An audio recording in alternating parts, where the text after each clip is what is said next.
Bueno, he venido acá, entonces, a ver. Sí,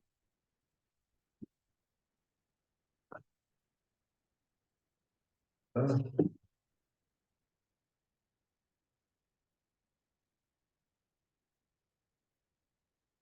todo bien ahí. Bueno, entonces les doy la bienvenida a la reunión de sesiones de año laboratorio.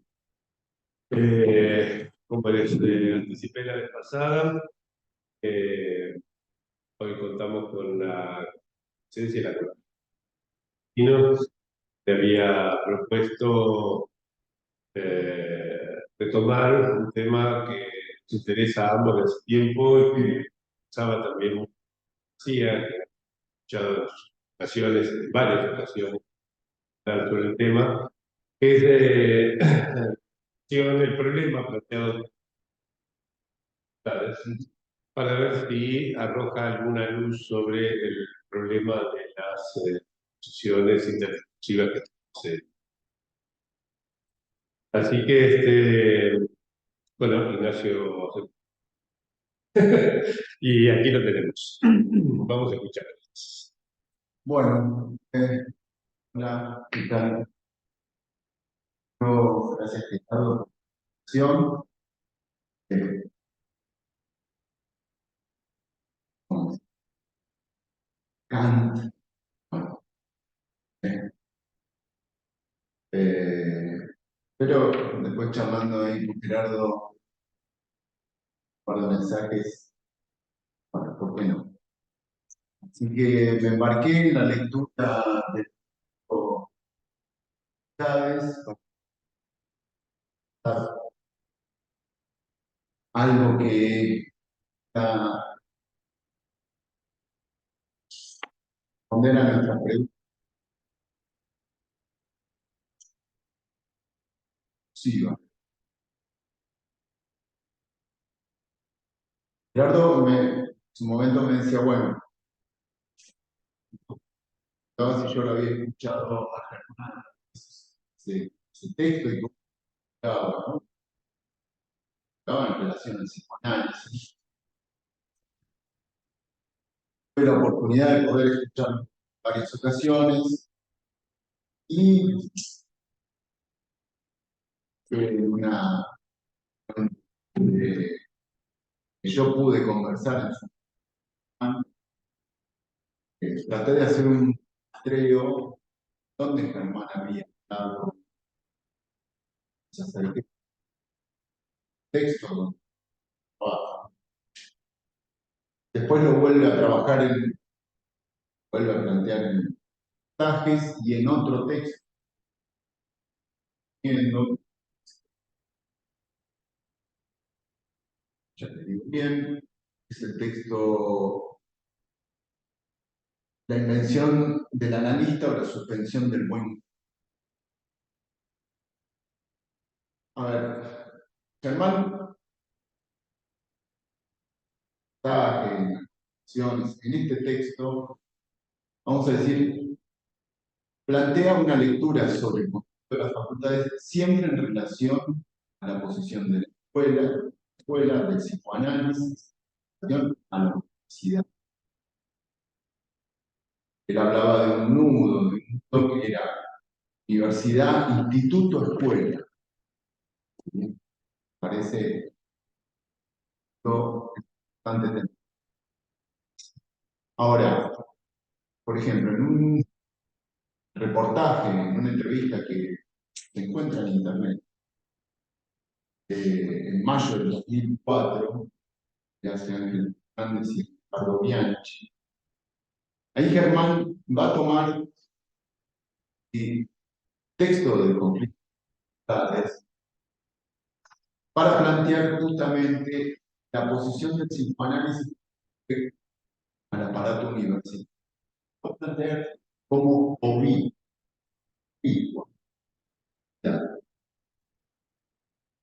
Parece interesante tomarlo que En ese sentido, ¿sí? Es un poco lo que plantea Kant, menciona la filosofía, las otras, vamos a decir, el conflicto con las facultades superiores. Voy a explicar Kant. Ahora, con respecto al texto que citaba recién, la invención del analista, la invención del bueno, ahí Germán va a plantear el problema de la galma, ¿sí?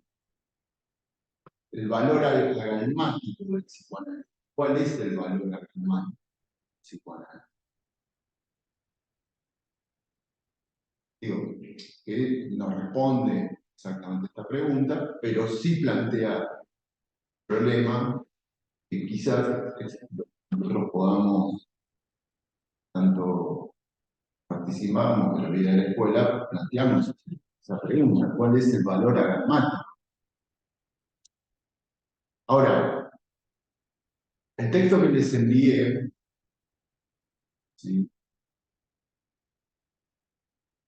Ahí Germán, vamos, sí, ahí es un poco más preciso. ¿Por qué? Porque ahí ya plantea el problema que en otros textos también lo plantea, está en torno al problema del paz, valor, el valor aromático. Ahora, en el texto que les envié por el grupo, Germán va a resaltar un problema que tiene en relación, es la conversación que tiene Freud con Richter, en donde hace una distinción entre, hay una tensión entre el sacerdote y el médico, el psicoanalista queda en esa tensión, y separar, Germán lo dice,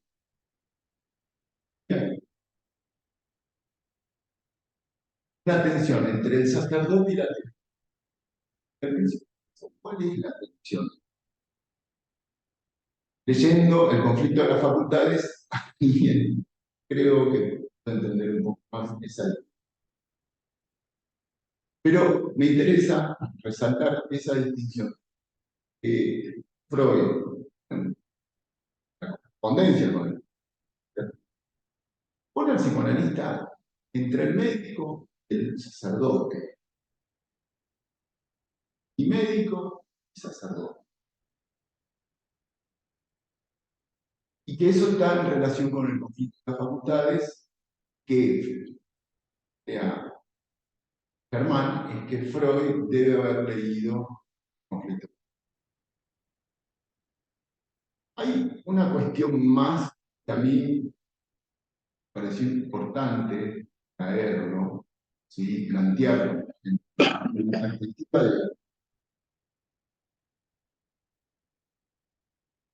es, por ejemplo, la 35ª conferencia de Freud, la nueva análisis, trabaja el tema de la cognición. Para recordar ustedes, ahí Freud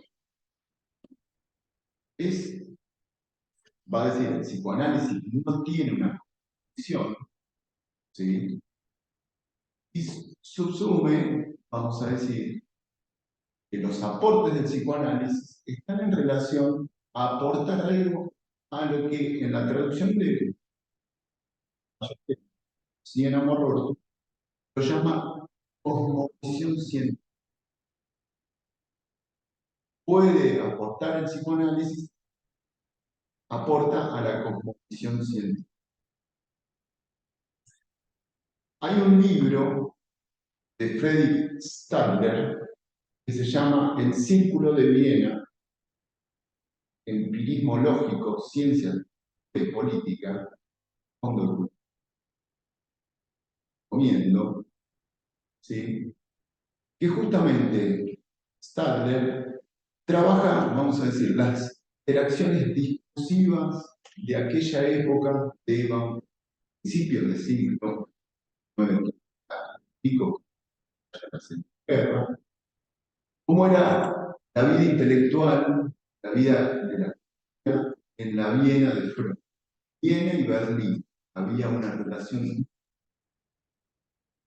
Ahora, en ese momento, alrededor de 1923, 24, surge en Viena una discusión, ¿sí?, que es en torno al problema de la concepción de la Weltanschauung y la Weltanschauung. Disculpen, Weltanschauung.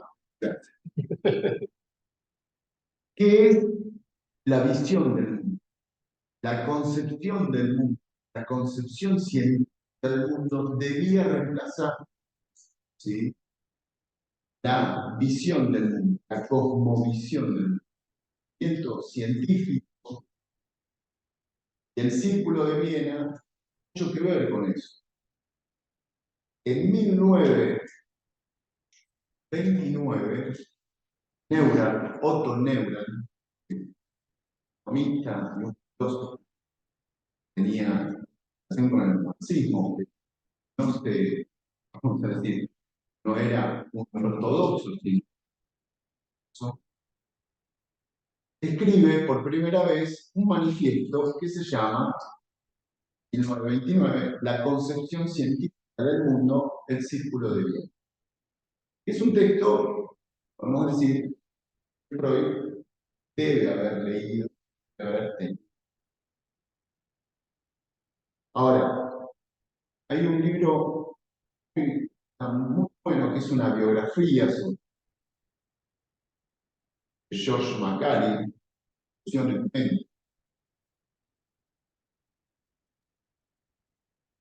Ignacio, ¿sí?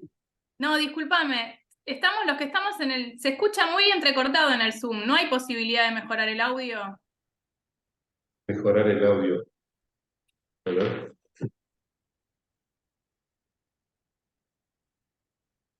Si no, seguimos así, pero lo digo porque lo estábamos escribiendo en el chat, pero se escucha como que se corta cada rato.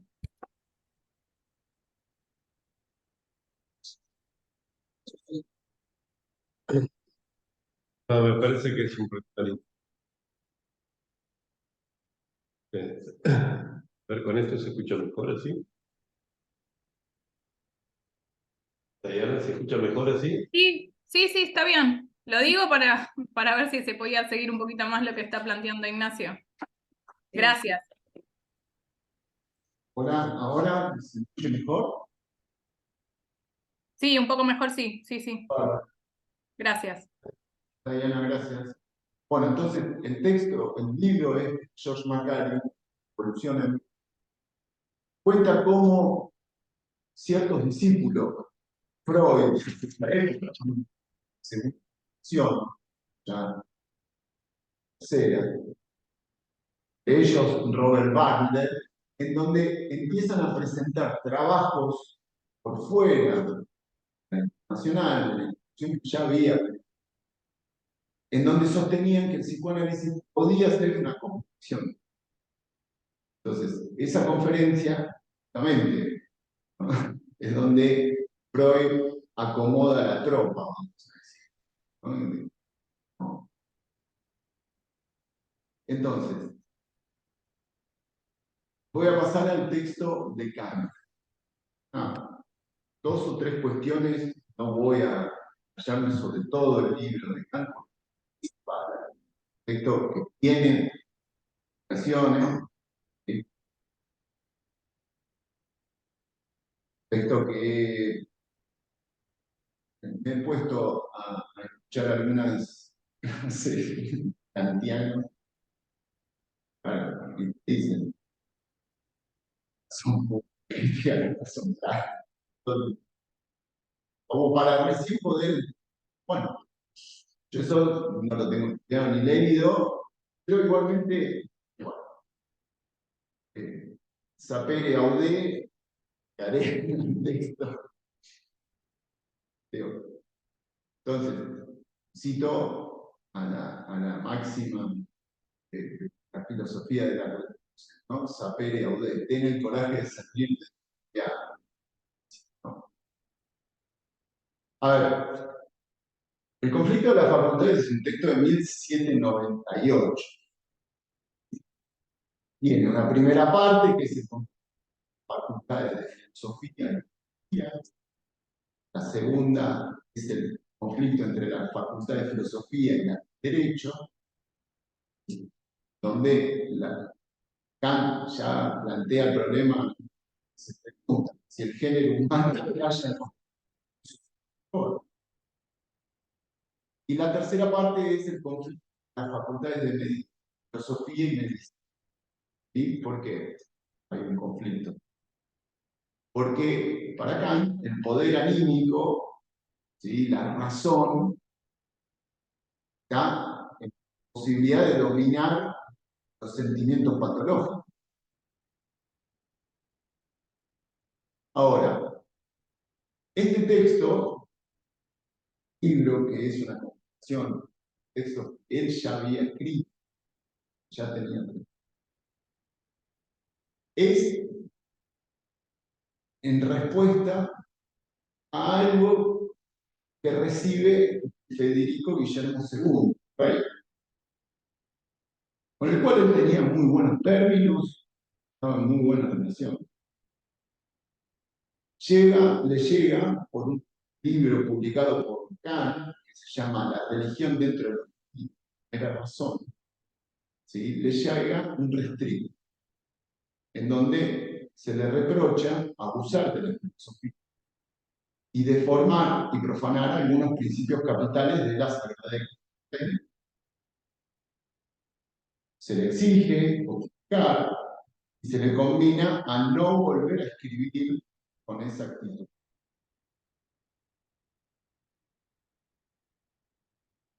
A ver, hasta ese momento Kant había publicado un texto de la lucha del principio bueno contra el malo, ¿sí? Ahora, Kant no era tonto. Evidentemente, ya el conflicto de las facultades estaba dando vuelta. ¿Por qué? Porque Kant, para publicar este libro, no facultades, sino la religión dentro de los libros de la razón, fue el siguiente.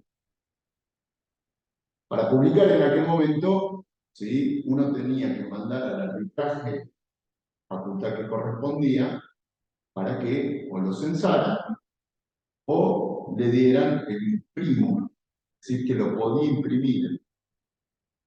Entonces, Kant lo primero que hizo fue enviar el libro no a la facultad de filosofía, sino mandarlo a la facultad de teología, para que ellos evaluaran el libro. La facultad de teología le contestó que no era su área para poder decir si se podía imprimir o no, que tenía que evaluar la facultad. Y el libro de la filosofía, dan el informe y después se arman. Entonces ya queda en evidencia el conflicto de la facultad. Entonces, la respuesta de Kant al restricto que le envía el rey es genial. Es una carta que él habla de la astucia de la razón que queda del lado de la muy astuta. Entonces, obviamente, Kant responde siempre posicionando, quedando en un lugar de servirle al rey. Pero igualmente le plantea el problema al rey. ¿No? ¿Por qué? Porque él no puede desobedecer a él. Pero plantea justamente el libro del conflicto de la facultad. Dice, bueno, muy bien, lo voy a hacer. No, me sorprende que está esto. La persona que usted tiene, que lo está asesorando con esto, no vamos a dudar de sus buenas intenciones, pero Parece que no le está asesorando. Y ahí publica el libro Conflictos de la Facultad. Es una pequeña asterisco y nota a pie de página. Sí. Ve allí ese conflicto, ¿sabes? Es decir, que Kant vive en su cuerpo. ¿Sí? Es decir, él está atravesado por diversos discursos que pueden coexistir perfectamente entre sí, pero que en el momento en que encarnan en un cuerpo, ¿sí? El de Kant, por ejemplo, ¿sí? El discurso filosófico lo llevaría en cierta dirección, el teológico en una dirección distinta, el del poder, del rey, en una distinta, etc. Hay ahí una composición de los discursos, puede ser más de uno, ¿no? De Kant era privilegiado en eso, era privilegiado en su momento, no sé si lo pero, pero digo, es interesante esto, ¿no? Los discursos andan por allí sin problema, ¿no es cierto? Las facultades andan por allí sin problema. El conflicto no es entre las facultades, ¿cierto? El conflicto es en cada cuerpo, ¿sí? Por el hecho de estar atravesado por discusiones. Exactamente. Bien, sigamos.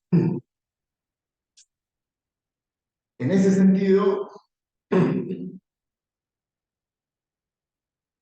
lo que plantea Carlos, ¿no? Porque el conflicto, ese conflicto de las facultades, va a tratar de defender la autonomía del espacio universitario ante toda la injerencia del poder estatal, pero también está el problema, ¿sí? de las competencias de cada facultad. En ese momento había 4 facultades: Facultad de Medicina, Facultad de Teología, la Facultad de Teología, la Facultad de Derecho y la de Medicina y la Facultad de Filosofía. Esas eran las 4 facultades. Ahora, más allá de las competencias de cada una de las facultades, está también dentro del conflicto intrauniversitario y también es el conflicto entre el Estado y la universidad, de la razón y el poder político. En ese momento, el poder era fiscal. Entonces, la universidad tiene una topología. La universidad que plantea Kant tiene una topología, porque hay un exterior donde circula el saber, que asume cierta forma. Por ejemplo, las academias, las sociedades científicas, que están al margen de la universidad, que él dice, bueno, son científicos, son sabios, que quieren dedicarse a investigar dentro de la ciencia natural, dentro de la razón, cierta libertad, razón, para investigar y ahondar más sobre el tema, por fuera de la universidad. Es interesante que él sobresalte esas academias, las sociedades científicas. Después están lo que él llama los letrados, lo llaman de distinta manera. Están los letrados, que son los que están formados dentro de la universidad y que van a ser instrumentos del Estado. Y después está el Estado mismo. Entonces, la universidad ya es una comunidad científica integrada por profesores y estudiantes y tiene la capacidad, ¿ya?, de crear títulos profesionales. Entonces, pero para Kant, la formación profesional no es la función fundamental. ¿Por qué? Porque tiene que dedicarse a investigar. Entonces, ahí hay un problema, porque ¿cómo produce cada universidad su propia doctrina? Y ahí viene la astucia de esta vez. Pues están estos letrados, ciantes, peritos del saber, lo llaman, que son los que son egresados de la universidad y que no permanecen en ella. Es decir, que son los que van a tratar con... El pueblo tiene una característica muy particular, porque el pueblo no puede acceder a ciertas cuestiones. Tienen que ver con, vamos a decir, la doctrina. ¿Por qué? Porque no la puede entender. Y es más, esto, cuando él se defiende del respeto a Guillermo II, él dice, yo traté cosas que la gente, aunque la lea, no la va a entender. Entonces, resulta que estos peritos del saber, estos negociantes, esos letrados, tampoco tienen que estar al tanto de esas discusiones, de esos debates que surgen dentro de la universidad. No es necesario, con que sepan qué hacer, dos o tres cosas. Él lo llama código, ese código que surge de la doctrina de la universidad. Sepan eso, no es necesario que sepan las discusiones o los debates que hay. Es decir, están separados de la ciencia. Del lado del saber hacer. Exactamente. Entonces, pero resulta que estos funcionarios son los que están encargados de hacer funcionar lo que manda el Estado. Ahora, dentro de la universidad, él divide las facultades superiores de la facultad inferior. Es un oxímoron lo que hace Kant. Es una trampa, vamos a ver. ¿Por qué? Porque pone a las facultades superiores, a la de teología, a la de derecho, a la de medicina, la facultad a la de filosofía. Me dice, bueno, bien, Kant, subsume la filosofía a las otras. No, ¿por qué? Va a ser una distinción que es muy... Las facultades superiores no son tan libres como él reclama que debe ser la facultad. La facultad de filosofía debe tener libertad que las otras facultades. ¿Por qué? Porque esas facultades se inventaron ¿para qué? Para llevar adelante lo que el Estado quiere para sus súbditos. Entonces, esas facultades no son tan libres. Están subsumidas a lo que el soberano quiere sobre el pueblo. Que son tres cosas. El principio, el bien común para todos, el cuidado de la propiedad y la salud. Que Kant dice, sí, está muy bien que el soberano quiera eso, pero resulta que el pueblo quiere al revés. Quiere salud para vivir muchos años, que le cuiden su propiedad y por último el bien común. Ahora, lo de inferior, ¿sí? Tiene un sentido, en cierto modo, claro, por la tradición universitaria medieval, donde esa facultad antes era la facultad de artes, en donde se enseñaba gramática, retórica, dialéctica, lo que se llama el quadrivium, la aritmética, geometría, astronomía, música. Después pasa a ser la facultad de filosofía. Vamos a decir que tenía un carácter, la facultad de filosofía, propedéutico para entrar a medicina, teología, derecho. Entonces, el problema va a ser la razón, ¿sí? Que la facultad de filosofía tiene que tener la libertad de que la razón, ¿sí? En términos de ciencia, sea libre. ¿Por qué? Porque la razón misma es libre. Nadie dice una que es. La razón es libre conforme a su naturaleza no admite la imposición de tomar algo por... La Facultad de Filosofía, lo que se va a dedicar en sus investigaciones, sus desarrollos, es por la búsqueda de lo verdadero, cosa que las facultades superiores no se van a encargar de. Vamos a decir, son más bien pragmáticas. Ahora, pero la Facultad de Filosofía, Kant va a guardar un lugar para la filosofía de observador y de juzgar la doctrina de la Facultad Superior. Si hay desvío o no hay desvío en torno, vamos a decirlo así, al método científico que utilizan, entonces ahí empieza a aparecer. Ahí empieza a aparecer.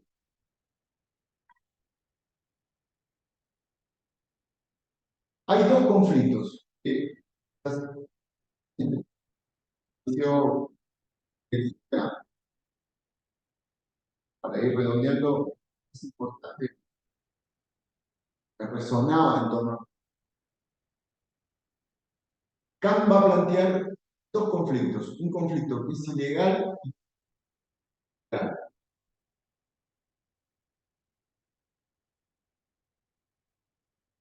Kant va a dividir a la Facultad de Filosofía en dos departamentos. Están el departamento de Ciencias Históricas, que comprende la historia, la geografía, las humanidades, y el de las ciencias racionales, matemática pura, filosofía de la naturaleza. Entonces, todo esto abarca todo el saber humano, ¿sí? Y desde el punto de vista histórico, las facultades superiores queda excluida. ¿Sí? ¿Por qué? Porque lo único que le interesa es cómo encontrar, resolverlo, ¿sí? Cómo hacerlo más rápido, bien, cómo defender el derecho. Por el otro lado, ahí va a ser una distinción con la facultad de teología. Él dice, el teólogo va a hablar de... Es una distinción en torno a la escritura simbólica y la filosofía. La filosofía no va a trabajar con, es decir, en cambio, el teólogo sí va a trabajar. ¿Sí? Pero hay una cuestión que en la Facultad de Filosofía no está. Teología es el problema de la fe. Cerrarse. Entonces, ¿qué es el problema de la fe? El teólogo no va a dudar de la Biblia. En cambio, el filósofo sí va a dudar. Entonces, ¿cuándo es ilegal el conflicto? ¿Cuándo es legal? Es ilegal cuando está en juego la influencia sobre el... ¿Por qué? Porque Kant lo que dice es, al pueblo no se va a dirigir. Un filósofo no es alguien que pueda acercarse al pueblo, le va a responder, sí, todo muy lindo, necesario, pero ¿cómo me resuelve el problema de resuelve salud? Resuelve el problema de amistad. Entonces, ahí hay un borde que Kant va a colocar la filosofía en términos de conflicto legal, ya, que es para controlar a la medicina, la biología, porque si no quedarían del lado de llamar que engaña al pueblo. ¿Cómo vamos a decir? Sería así.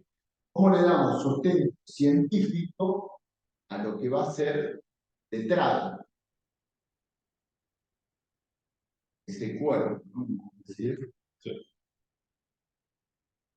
Entonces dice así, un conflicto es ilegal cuando lo que está en juego es la influencia sobre el pueblo. No está de más decir que Kant se refiere al pueblo en términos positivos. Responde a una demanda, ¿sí? Que solo le interesa la taumaturgia o remedio de sus males, espirituales, jurídicos, higiénicos, y rechaza las soluciones provenientes de la razón. Para Kant, el pueblo siempre lo coloca en un lugar de ignorante, que rechaza la razón. Entonces, el conflicto legal está basado en la razón universal y universitaria, ¿sí? Y ya surge en el interior del espacio universitario, en donde el más evidente conflicto entre la Facultad de Filosofía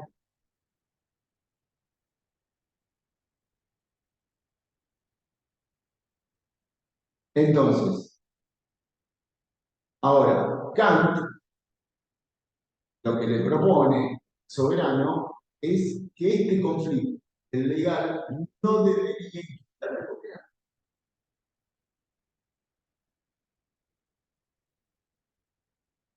Pero el conflicto es interminable. ¿Por qué? Porque las facultades superiores, va a decir Kant, nunca van a renunciar a su deseo romántico. ¿Por qué? Porque son representantes en torno del gobierno. Entonces, me pareció interesante, ¿no?, la lectura, plantear el problema al conflicto, ¿sí?, en torno a lo legal y lo ilegal. Kant. ¿Cómo eso, en torno, vamos a decir, en términos más complejos, ¿no?, el psicoanálisis, extensión, extensión, hora de plantear cierto conflicto a la hora de llevar esa interacción, esa interacción. Ya la distinción entre legal e ilegal no importa, ¿no? Pero sigue estando este conflicto dentro de una misma universidad, dentro de la relación del psicoanálisis con las universidades, también el conflicto a la hora de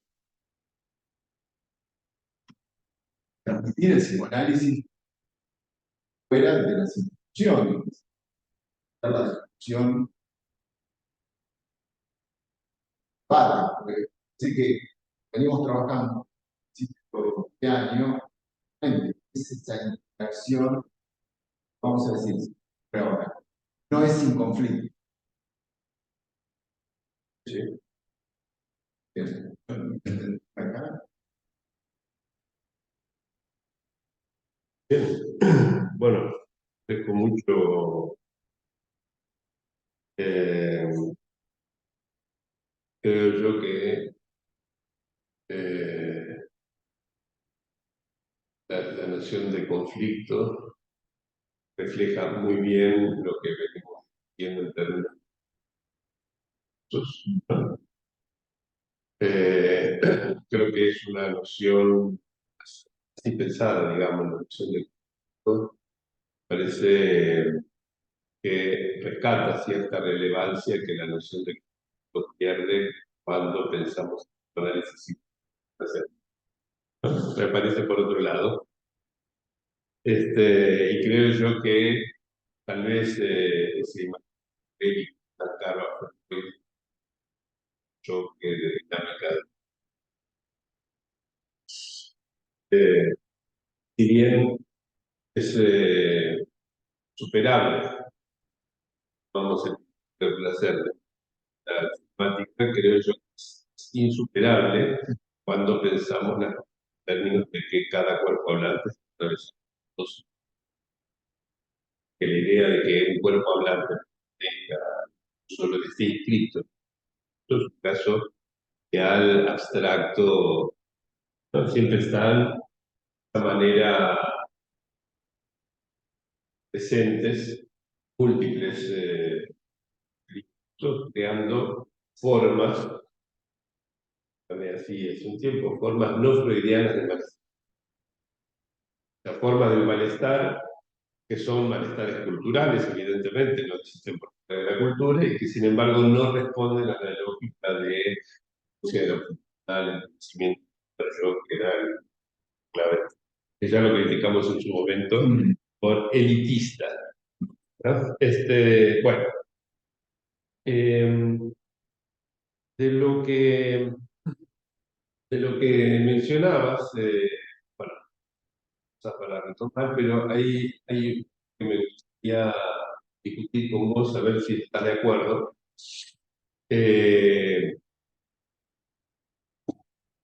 Porque, bueno, leíste muchas referencias vinculadas con esto y hace solamente y lo que mandaste de Germán.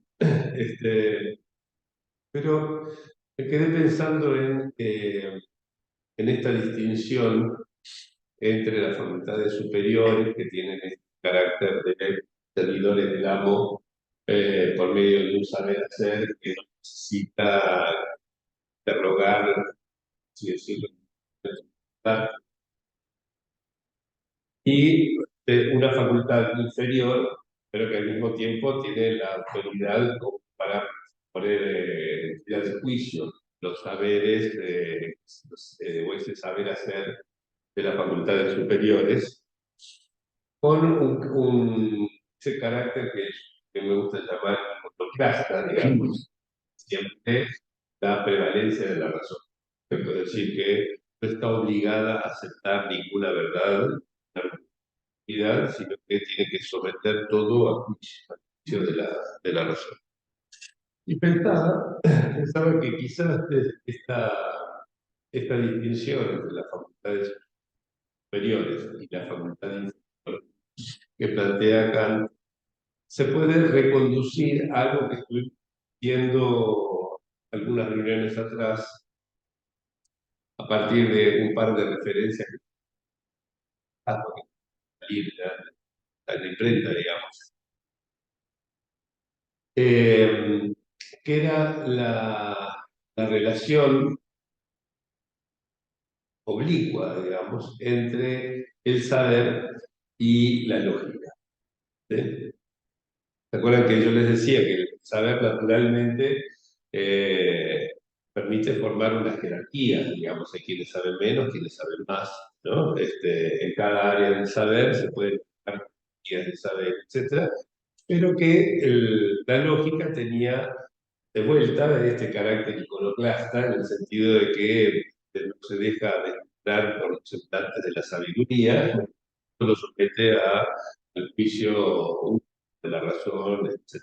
Así que, así como se podía pensar una especie de jerarquía o de plano del saber, el logo será algo que había hecho un psicomático, ¿no? Que podía cruzarse con esa jerarquía del saber, pero sin dejarse organizar, por así decirlo, por los semblantes. Creo que hay algo de eso presente. eh, Tenemos esos saberes que están puestos al servicio del amo y por lo tanto deben admitir cierta certidumbre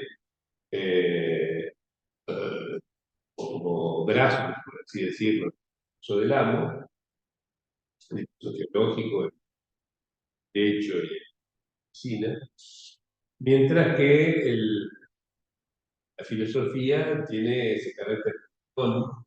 Claro, pues, la distinción que hace es que la Facultad de Filosofía no es a mandar a nadie. Claro.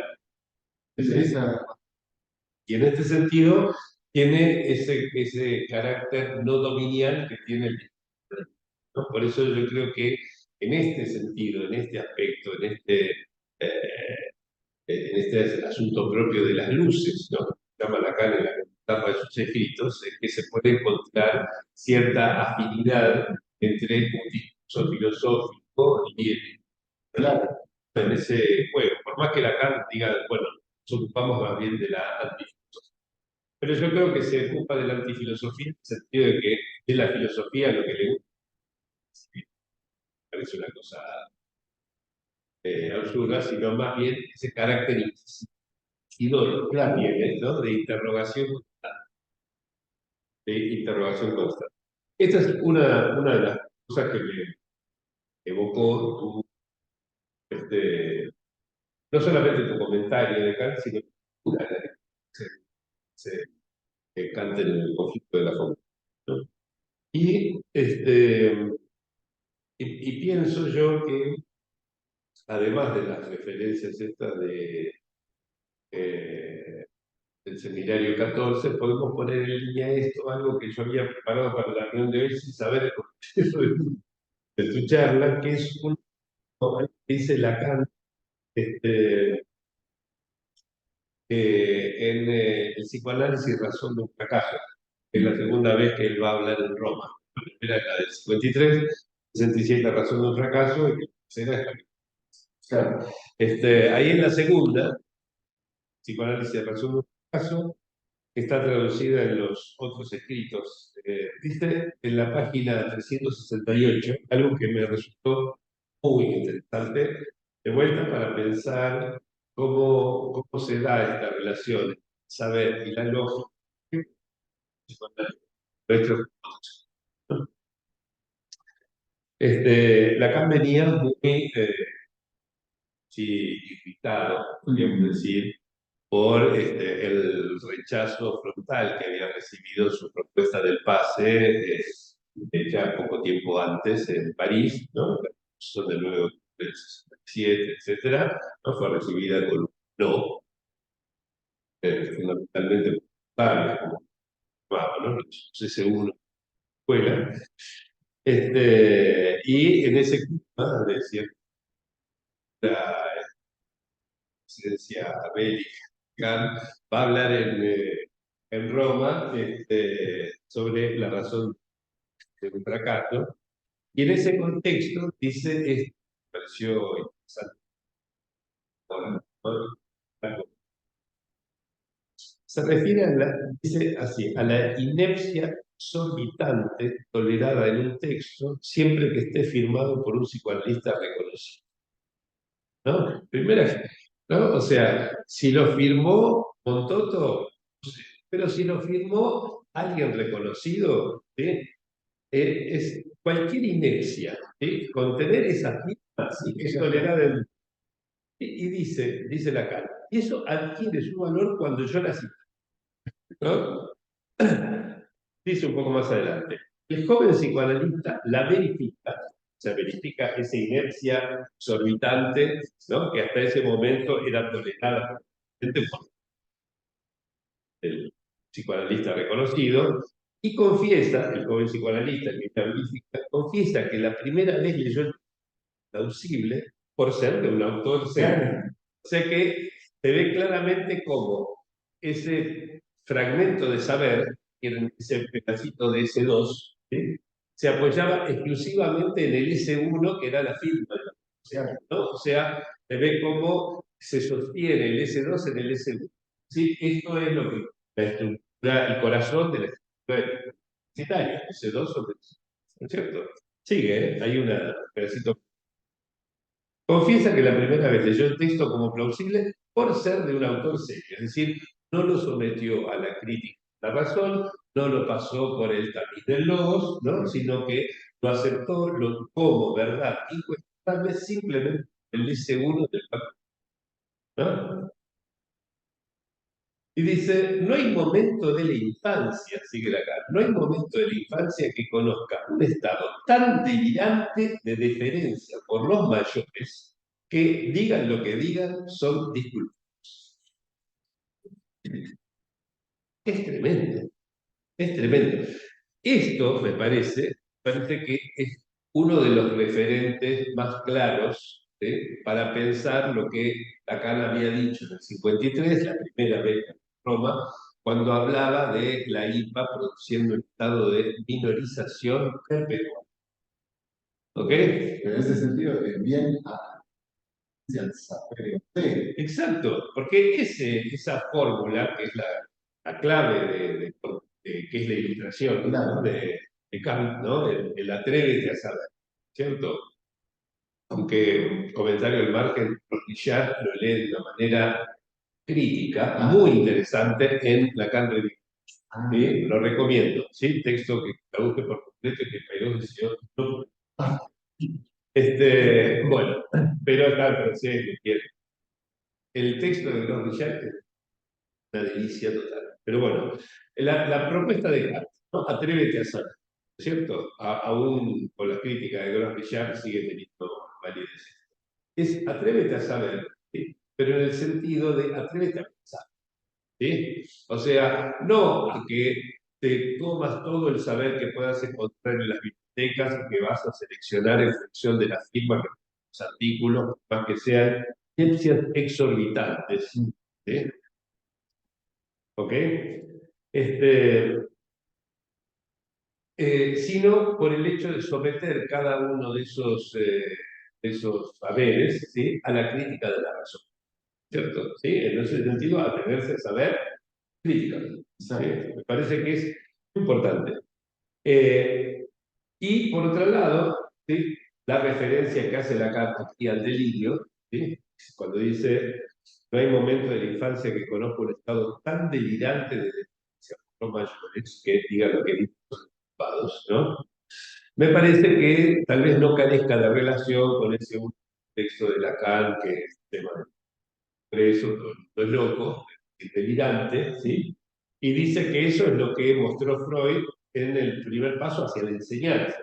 ¿Sí? O sea, cuando él empieza a producir un saber, ¿cierto? ¿Sí? Ese saber tiene relación con cierto delirio de todo el mundo que vale ese saber, ¿no? De hecho, si lo dijo Freud, está bien, o Lacan está bien, simplemente porque lo hayan firmado Freud y Lacan, ¿cierto? ¿Sí?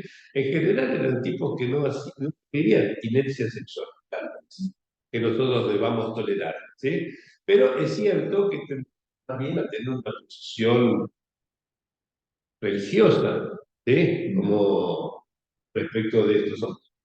Si lo dijeron, ¿cómo lo vamos a cuestionar? Aparte, crítica,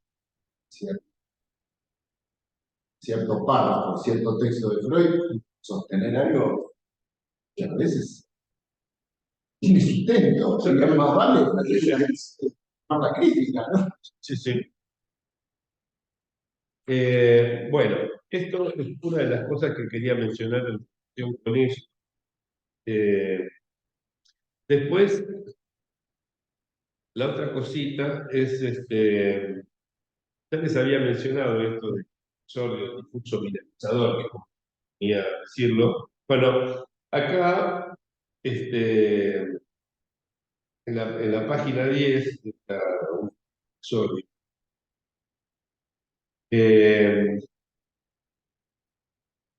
Mencionaba una cosita que me parece que viene a cuento con esto, que es, no hay producción de saber relevante más que cuando a la lectio, es decir, a la exposición de lo sabido, ¿sí? Lo que hacemos, por ejemplo, cuando una clase, ¿no? A la lectio sigue la cuestión, ¿sí? La revisión crítica, ¿sí? Pero esto último, ¿sí? O sea, la interpretación, la puesta en juicio, el pasarlo por la criba de la razón, ¿no? ¿Sí? Siempre requiere una cuota de coraje, pues aunque el debate no ataque al amo, o sea, directamente, este cuida con celo su vida. ¿Ok? Y, bueno, en fin, digamos, doy algunos. Esto es importante porque está bien claro, y el texto de Kant creo que bien, está bien claro cómo hay ciertas formas del discurso universitario, ¿sí? Que no son más que una prolongación del discurso del arte, ¿no? ¿Se acuerdan que cuando armaba esta especie de esquema de la estabilidad de los discursos, ¿no? Yo decía, bueno, tenemos el más básico, sí, creo que sí. El más básico es el discurso del arte, ¿sí? ¿Sí? Y enseguida viene el discurso de la universidad, por ejemplo, y el discurso capitalista, ¿sí? ¿ok? Que son como variantes del discurso del amo, ¿no? Después, el primero que pone en tela de juicio la autoridad del amo, ¿sí? Es decir, que no es un servidor del discurso del amo, es el discurso histérico, ¿sí? Con sus primeras manifestaciones en las herejías de la época de la quema de brujas. Digamos, después, gracias a la dignificación del conocimiento, además surge el discurso científico. También, perdón, el discurso científico con la excepción, ¿sí? Para que no se confunda. Que también tiene este carácter iconoclasta, ¿sí? Es decir, lo que dice Kant, ¿no? Digamos, no acepta las verdades porque vengan de alguna firma, ese uno, ¿cierto? Sino que lo tiene que someter al juicio de la razón. Y por último, el analítico que está, digamos, más débil, más inestable. Entonces, el, el discurso de Kant, esta separación entre la facultad inferior de la filosofía y las tres facultades superiores, ¿sí? Me parece que también nos permite reconducir esa bipartición a lo que es un discurso que está al servicio del amo, tres discursos si quieren, ¿no? El derecho, la tecnología, etc. Y un discurso que no está al servicio del amo, que tiene carácter conejo, ese es el de la filosofía, que puede jugar con esto, cuestionarlo, decirles el rey está de... Tomando, decías, ¿no? Porque hay una suerte de Kant, juego de cierta decisión, porque él se coloca en posición de súbdito del rey, pero al mismo tiempo le dice, Sofía, no. El discurso de la filosofía, no, tiene que tener una libertad, porque si no, ya no es filosofía. Sí, sí. Ese juego que hace Kant, que me parece muy interesante resaltar, que hace con los discursos y los cuerpos, puede ir a convivir dos discursos. En algún sentido se puede pensar que es como un reflote de el problema real del medioevo, el tema que se dio entre nominalistas y realistas, por ejemplo, Ockham, ¿sí? No sé si conocen algo de los debates, eso, ya de Sales, ¿cierto? Es un tema súper interesante para pensar la función del singular. Pero uno de los grandes problemas en ese entonces era el de resolver paradojas de la razón tan sencillas como Dios es capaz de crear una piedra tan pesada que pueda levantarla, por ejemplo, ¿no? O problemas mucho más santos o pozosos tenían que ver con las teodiceas, el hecho de que Dios haya sido mal que había ser erradicado, que dio la libertad del mal, digamos, entonces no es responsable. No me voy a meter con cuestiones que la teología hace seriamente. Pero ¿cómo resuelve Ockham, por ejemplo, en su tratado de los principios de la teología, que es 105, no me acuerdo la fecha, por ahí anda, cómo resuelve las paradojas? Diciendo, Dios puede crear todo aquello que una vez creado no lleva a una contradicción. Claro. ¿No? Es decir, que así arranca el tratado de los principios de la teología de Ockham. Si mal no recuerdo, es casi textual. Pasa por en 40 años. Digo, claro, puso el logos por encima de ese saber que es la Biblia.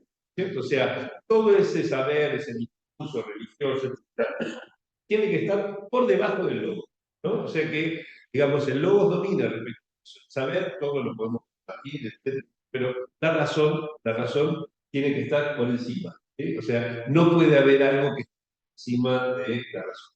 Eso me pareció muy interesante. Hay ese problema de la relación saber lógica, me parece que es un problema que hay que explorar, que una beta la tenemos en estos hallazgos de Kant, del conflicto de las facultades, otra en lo del seminario, lo del seminario 14, por ejemplo. Lo discutimos también cuando veíamos lo que el analista debe saber, que eso es lo que sabe, el tipo, por ejemplo, la proporción de octubre, cuando dice que lo que el analista debe saber, es digamos, seguir ese hilo lógico donde lo no sabido se mezcla con tanto saber, tanto infinito, por ejemplo, bueno, en fin. Me acordaba, Freud habla del contrapunto de la asociación libre, la atención libremente flotado del analista. Esa atención tiene una característica, ¿no? Sí, me hizo acordar cuando dijimos, Lacan es el saber ignorar lo que se sabe. Esa atención libremente puedo haber leído conflicto de la facultad de la palabra libre, ya tomó otro matiz ¿no? Sí, sí, sí. Hay, digamos, hay dos cosas, ¿no? Una es el problema de la traducción de ese digamos, tratante o pareja. Parejamente. Eso, digamos, a mí me cuesta aceptar esa traducción por algunos argumentos que imprimí. Me parece que más bien como constantemente en vilo, ¿no? Es decir, como que la atención tiene que estar todo el tiempo en vilo, como está viendo una película de esa de suspenso en cualquier momento. Porque la Schwebende, ¿sí? Es el Schweben, ¿sí? En alemán es el suspense, ¿no? Esa cosa, y tiene que ver con la cuestión del salto del león, que se cita sola vez, ¿no? Porque debemos estar preparados todo el tiempo, ¿sí? En lugar de relajados, siempre parejamente flotante, a mí me da la imagen colchón inflable sobre la playa del Caribe, tomando un poquito, sol. Eso sería como parejamente flotante. Mientras que la idea de ser con agazapado, tenso, ¿sí? Preparado para que responda, saltar. ¿Sí? O sea, constantemente. Esa es una cuestión. Pero la otra es que constantemente en vilo presupone cierta libertad. Vos dijiste libremente. Eso presupone cierta libertad, que es el hecho de no estar atado, por ejemplo, por nuestros pensamientos. ¿Sí? Si en algún momento, en lugar de estar, ¿sí? En vilo respecto de los menores detalles del discurso de nuestro pensamiento, nos acordamos de lo que pasó con nuestra mujer el día anterior, o con las cuentas que no pagamos porque, digamos, era en casa, o lo que sea.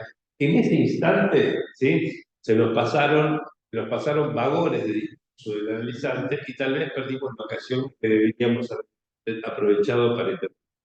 O sea que ese constantemente en vilo tiene que tener además cierto grado de libertad, es decir, poder estar solamente al servicio del discurso del analizante en ese momento. ¿Sí? Porque cuando estamos al servicio de otro discurso, el de nuestras manos, etcétera, en ese momento se produce ese desvío de la atención, ¿sí? Que es uno de los signos más claros de la composición entre discursos, ¿no? O sea, vieron, por ejemplo, cuando estamos medio distraídos en una reunión y de pronto nos piden intervenir, ¿sí? Reclaman, o sea, decimos algo y capaz que decimos una tontería que no pensamos, que está como mezclado con lo que veníamos pensando en ese momento. Los furcios, ¿sí? Se pueden leer de esa manera, en los libros de Signorelli, lo mencioné en el pasado, también se puede pensar de esa manera, como posiciones entre ellos, ¿no? Bueno, y la otra cuestión, que un poco más alejada de lo que veías aquí, pero digamos que quiero traer a colación algo que dijo un poco hace varias reuniones, no me acuerdo si lo dijo aquí en una reunión o lo mencionó después de alguna reunión privada, que es que tal vez la transferencia misma se puede pensar como una composición entre, ¿no? O sea, pensando la transferencia por lo menos en el nivel más fenoménico que lo podemos tener, que es el hecho de que cuando el analizante en la experiencia analítica está diciendo sus cosas y está asociando libremente, hay ocasiones en las cuales eso que va diciendo ¿sí? eh, se entronca con un discurso en el cual el interlocutor al que se dirige ya no es exactamente el analista, sino una especie de compuesto entre figuras del analista y otros personajes de la vida. Lo planteaba Freud al principio, ¿no? Nietzsche, ¿sí? Y los efectos de distorsión que tiene ese fenómeno sobre su discurso se puede entender también como distorsión discursiva, ¿no? Yo pienso que en nosotros, digamos, escuelas de análisis, tenemos que estar atentos a esta relación también planteada por Kant, el saber y la razón, para evitar el fenómeno más letal, digamos, a la función de analistas, que es la degradación del analítico en alguna de las formas. O sea, hay que pensar que la escuela está hecha exclusivamente al servicio de sostener un discurso. Si solo no se sostiene, se cae con la mayor facilidad en cualquier variante del discurso del amo, ¿sí?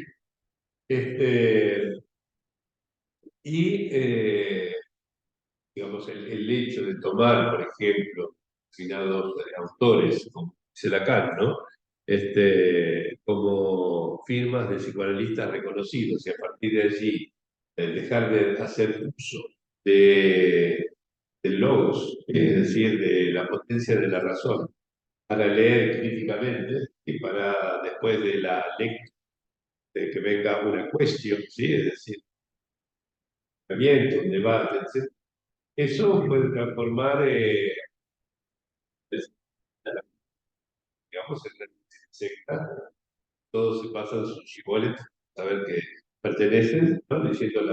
Repitiendo ciertas fórmulas, eh, compartiendo una coinencia, como presidente, ¿no? De los años. ¿Sí? ¿Qué ibas a decir? No, eso, a mí me parece que la diferencia en torno a qué es quien integra la escuela, tanto que Lacan lo que plantea es que, bueno, el psicoanalista en su saber expuesto plantee y dé razones de su acto, que ahí es la diferencia justamente con, con letrado, con el que solamente tiene que saber hacer. ¿No? Digo, un cura puede hacer toda la misa completa y todos los gestos completos, hacer que la gente rece, bla, bla, bla, pero idea de toda la doctrina que sostiene todo ese ritual, y las cosas funcionan. Entonces, yo pensaba, ¿no? Esa relación sonaba ahí, que planteaste la transferencia, que es la relación en torno a cuando cae por fuera la crítica, queda todo del lado del amor del saber. No, no hay nada exactamente, no hay una lectura crítica Sí, sí. Sí, como del amor que, al amo, ¿no? exactamente. Con las cosas se dirimen a quién quiero y a quién quiero, Esa, ¿sí? En lugar de con el discurso que sostienen. Que eso además produce todos los fenómenos de segregación, ¿no? Grietas políticas, consolidación de poli, ¿sí? Que nivel, por así decirlo, la aplicación de ese principio de razón que acaba de mantener, ¿no? Yo creo que la carta. estoy releyendo, lo recomiendo, digamos, queda enorme texto, hace años, lo que se llama Decisión, Comunión, Resolución, ¿sí? Muy rico para pensar este problema, ¿sí? Y ver los distintos avatares a los que metido, por así decirlo, Lacan en el uso de su vida institucional, además en particular en esos tres grandes momentos, 53, 63 y 80. Y me parece que hay en este sentido hay que pensar el problema del saber, ¿sí? Para poder avanzar, digamos. Hay que pensar el problema del saber central en la cuestión de la formación del analista en tres niveles, ¿sí? O tres, si quieren, en una dialéctica, tres pares de oposición, podemos pensar. Es la relación entre saber supuesto y saber. ¿No? Miller hizo mucho por entender la dinámica de la relación entre el saber supuesto, que es el que imaginamos domina la experiencia analítica, ¿sí? Tiene como base de operaciones la escuela, y el saber expuesto, ¿sí? Que es el que se transmite por medio de charlas, sea, bla, bla, bla. Es decir, algo que podemos decir tiene su corazón en los institutos, en las universidades, pensando en el puente que hablaba Germán, ¿no? Bueno, ese es uno. Hay otro problema distinto, otro par dialéctico para pensar el saber, que me es muy caro a mí porque tantos años, respecto, que es el de la dialéctica entre lo universal y lo singular. ¿Sí? Que es algo que filosóficamente fue planteado por el Menón, ¿entendés? Entonces, las ideas, y no por nada Lacan lo comenta, no lo comenta a lo largo de todos sus seminarios. ¿Sí? ¿Sí? El gran problema, si puede haber una ciencia de la virtud, se puede reproducir en términos de si puede haber una ciencia de la es una contradicción en los términos, porque la ciencia siempre es universal, ¿cierto? Pero hay una tensión allí porque el saber elaborado en cada experiencia analítica es un saber absolutamente singular, digamos, no hacer cama de voz, etc. Y el saber universal es aquel que transmitimos cuando hablamos de psicoanálisis en general, e inclusive el que pretendemos transformar en nuestro saber singular cuando hacemos un paso. Y el tercer par dialéctico es el saber en el ámbito de un psicoanálisis de todos los ámbitos del universitario, de enfermedades sí, que te toman de la mano, que tienen funciones distintas y que estas tres dialécticas también de alguna manera cruzan. Son tres niveles separables entre sí. Bueno, simplemente esto para pasar a todos las notas que iba Ignacio. No sé si querés agregar algo más antes de abrir a quienes están escuchando de otros lugares que quieran participar y que pueden abrir directamente sus micrófonos y los escucharemos.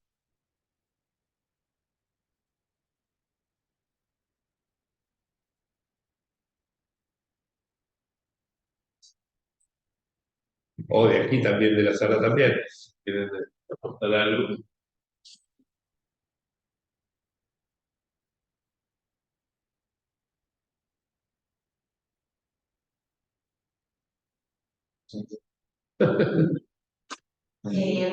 Gerardo, Sí.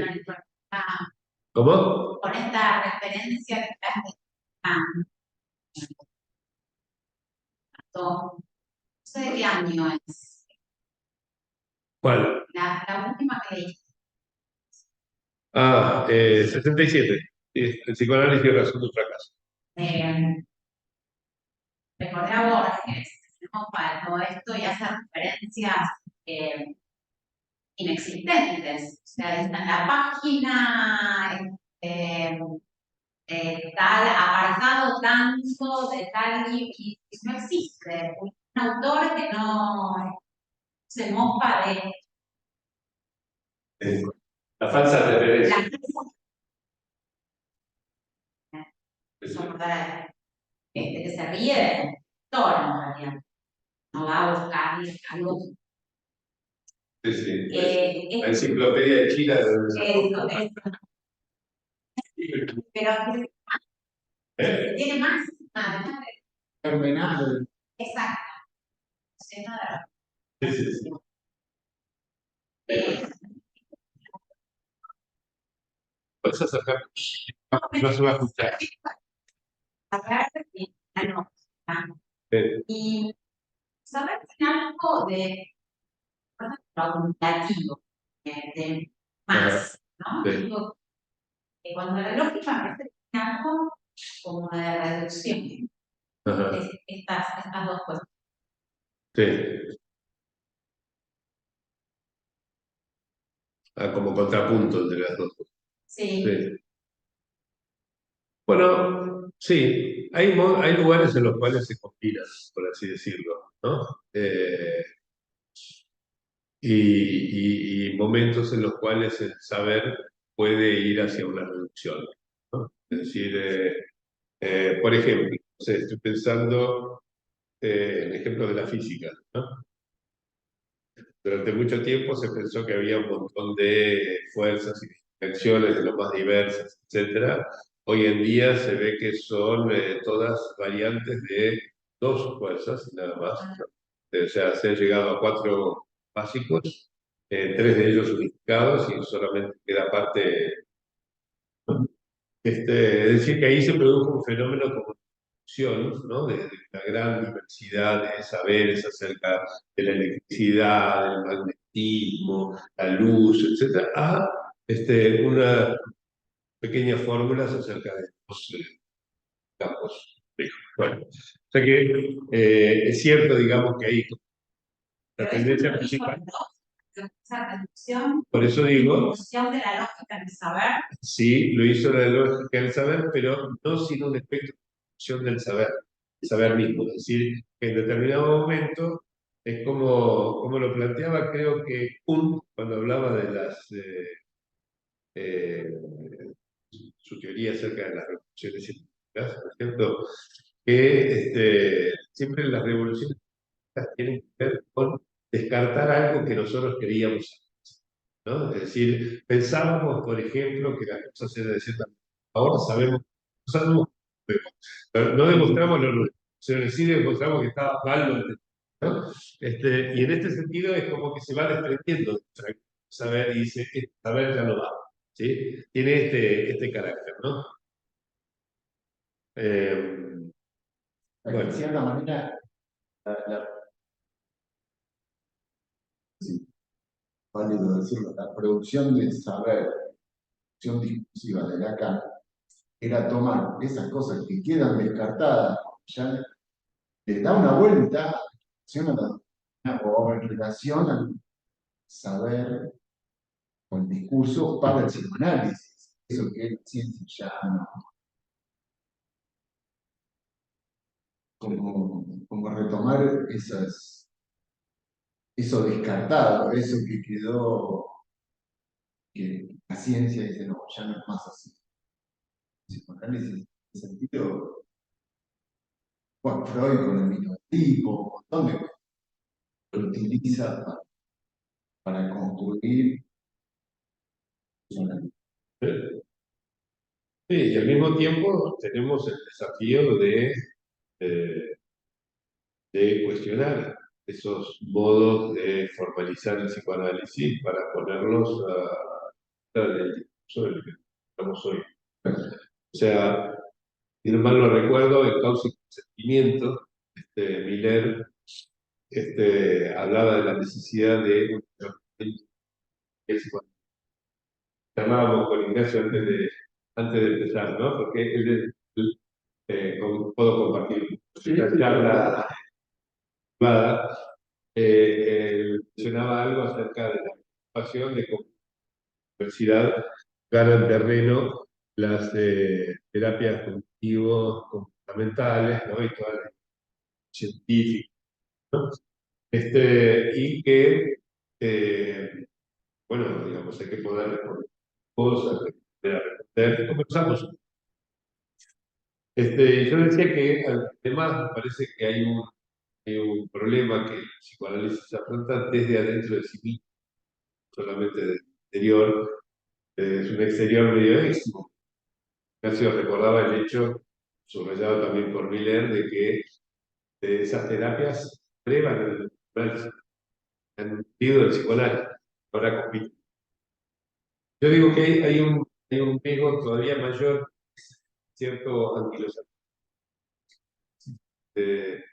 Y el hecho de que se siga repitiendo cosas que no sabemos si se sigue tratando de la misma manera, ¿no? Un poco fue lo que me inquietó hace unos años, cuando era senador, etcétera, y por eso dediqué un año al seminario, a lo que después se publicó en Libros, ¿no? Para que no nos quedemos caer a victoriana, como si fueran muchas cosas que ver y cambiar el discurso. Y que no es una concesión al discurso dominante, sino al revés, digamos, es un no caer en el pecado de extraterritorialidad del psicoanálisis. ¿Está? Es decir, tenemos que hablar la lengua del otro, ¿sí? Tenemos que ser rigurosos, ¿sí? Pero no podemos ser obcecados en seguir hablando de complejo de Edipo. Tenemos vidas monoparentales que producen metáforas perfectas, ¿sí? Matrimonios parentales, trans, o lo que sea, que no traen ninguna versión, no sé qué, que llevaría a pensar esa cosa de... No, pero está bueno, no es lo mismo plantear el psicoanálisis extraterritorial a lugar éxtimo en relación al cambio. Exacto, sí, totalmente. Éximo está en el meollo, Exactamente. Sí, sí, tal cual. El cambio extraterritorial es como lo que yo vengo criticando el uso que hacemos de la educación digital hace mucho. ¿Sí? Con esto de nosotros tenemos que crear la ciencia real y ahí el real de aquello, etcétera, que es más o menos cada maestrito con su librito, cada profesionalcito, ¿cierto? Y nosotros podemos dialogar con nadie. Mientras que la lógica, ¿sí? Las categorías lógicas son comunes a todos los discursos. Y este es un punto fundamental. O sea, no podemos utilizar las categorías lógicas de lo singular, de lo vacío. Entonces, en ese sentido, yo pienso que, por ejemplo, plantear que la orientación del psicoanálisis de lo singular no es lo mismo que lo real, porque el real te queda un real, es un real chiquitito que no dialoga con el... Aparte, orientarse por lo real, lo simbólico y imaginario es Sí, sí, sí. Bueno, en fin, tenemos un minutito más. ¿Hay alguien por el Zoom? Ah, sí, Beatriz, te escuchamos. Gracias. Bueno, pues el audio estuvo muy regular realmente, pues muy entrecortado, pero por lo que pude agarrar un poco de lo último, como el tema entre ese saber expuesto y el saber supuesto, o el saber supuesto que se trae y el saber expuesto, que como que de alguna manera se espera que esa combinación funcione de una manera mucho más clara en la escuela. Pues porque también pensaba que eso singular que se toma con el análisis mismo, pues es muy difícil de suprimir, sea en el saber o en la enseñanza que se da en el instituto, o incluso si es un analista que trabaja en la universidad.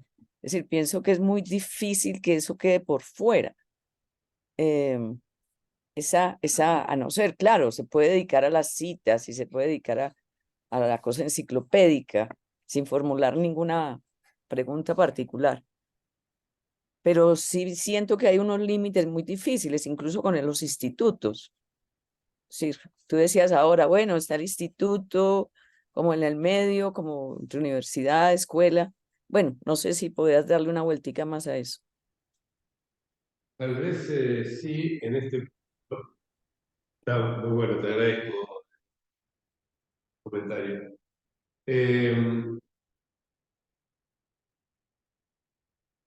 ¿Cómo se puede aprovechar la,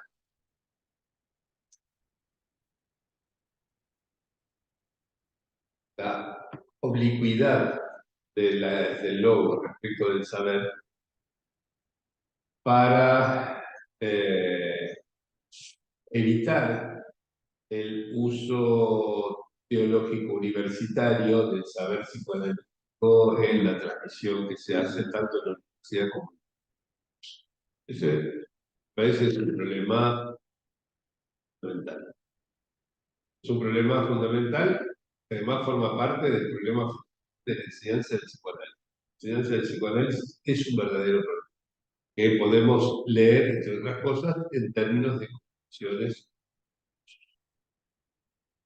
Bueno, me parece que existe tal vez una pequeña luz por medio de la cual podemos acercarnos a este problema,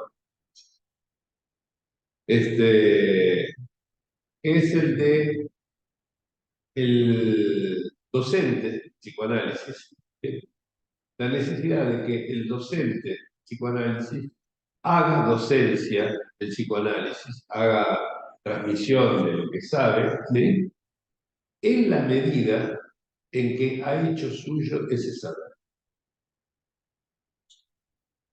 Es decir, supongan que alguno de los célebres autores, Freud, Lacan o quien sea, ¿sí?, ha dicho la proposición P. ¿Sí? Yo puedo decir, Lacan dice P, Freud dice P, Plano dice P. ¿Sí? Y transmitir, ser como un portavoz de Freud, de Lacan o de quien sea, de esa proposición P ante los alumnos, que lo escuchan ahí, en lugar de haberlo leído en un libro, por ejemplo, que es el libro que yo leía. ¿Sí? Entonces ahí lo que yo estaría haciendo, decirlo, una especie de acción al servicio del principio de placer.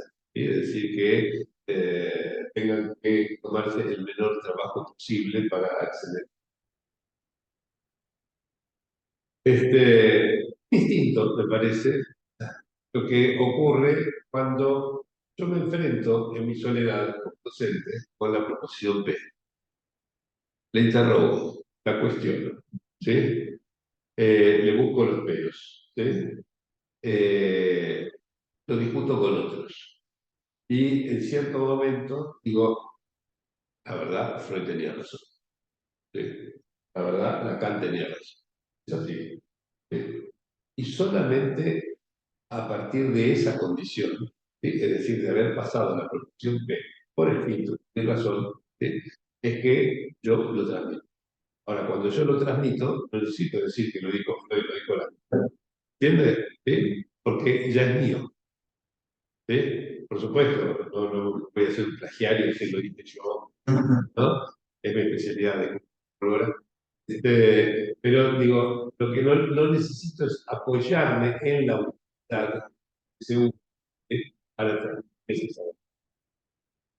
Y eso disuelve, por así decirlo, la potencia del S1, que no es puesta en tela de juicio, ¿sí?, pero disuelve la potencia de S1 como justificación del S2, ¿sí?, como argumento del S2. Habría que pensarlo más, tal vez, pero revisando un poco la respuesta de Beatriz, me parece que esta combinación de logos y el saber quizás sería un principio de antídoto respecto de la deriva religiosa del ¿okay? Esta es la hora, les agradezco mucho, tenemos la reunión en un periodo, bueno, nos veremos entonces para lo que va a ser la penúltima noviembre, yo lo estoy. Bueno, gracias.